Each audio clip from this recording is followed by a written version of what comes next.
రాజధాని అమరావతి పనులను వేగంగా పూర్తి చేయాలని లక్ష్యంగా పెట్టుకున్న ఏపీ ప్రభుత్వం ఈ క్రమంలో తీసుకొచ్చిన ఎస్పీవీలకు కొన్ని పనులు బాధ్యతలను బదలాయించింది. అయితే ఈ వ్యవహారం వివాదానికి ఉన్నతాధికారుల మధ్య కోల్డ్ వార్కు దారితీసింది. తమ అధికారాలను పనులను లాగేసుకున్నారన్న భావన సిఆర్డీఏలో కనిపిస్తోంది. దీంతో కమిషనర్ కన్నబాబు తీవ్ర అసంతృప్తి వ్యక్తం చేస్తున్నారు. ఫలితంగా క్షేత్రస్థాయిలో తమ సమస్యలు పరిష్కారం కావడం లేదని రైతులు ఆందోళన వ్యక్తం చేస్తున్నారు. రాజధాని అమరావతిలో నిర్మాణ పనులు కీలక దశలో ఉండగా సిఆర్డీఏ అధికారాలు పనుల బదలాయింపు వ్యవహారం దుమారం రేపుతోంది.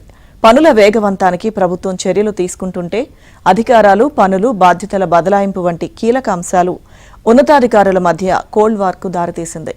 మరోవైపు రాజధాని ప్రాంత రైతులు తమ సమస్యల పరిష్కారం విషయంలో కీలక సంస్థలు ఏకతాటిపై లేకపోవడం సమస్యగా మారుతోందని, మంత్రి నారాయణ పట్టించుకోవడం లేదని అసంతృప్తి వ్యక్తం చేస్తున్నారు.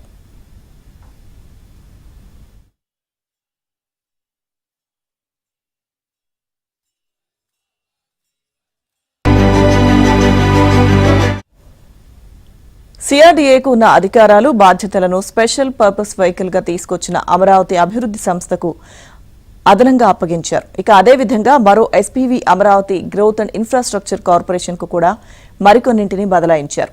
దీంతో సిఆర్డీఏ కేవలం ల్యాండ్ ప్లానింగ్ అథారిటీగా మాత్రమే ఉంది. సిఆర్డీఏకు ఉన్న అధికారాలు బాధ్యతలు తగ్గిపోవడంతో కమిషనర్ కన్నబాబు అసంతృప్తిగా ఉన్నారు. పెద్దగా పని లేకపోవడంతో ఆయన ఇక్కడ పనిచేయడం ఎందుకన్న భావనల్లో ఉన్నట్టు సన్నిహిత వర్గాలు చెబుతున్నాయి. సిఆర్డీఏ, ఏడీసీఎల్ ఉన్నతాధికారుల మధ్య కొంతకాలంగా కోల్డ్ వార్ నడుస్తోంది. అధికారాల బదలాయింపు దీనికి ఆజ్యం పోయగా ఒకరి అధికారాలను మరొకరు తగ్గించుకునే దిశగా పావులు కదపడం వంటివి సిఆర్డీఏ, ఏడీసీఎల్లో తీవ్ర చర్చనీయాంశంగా మారాయి.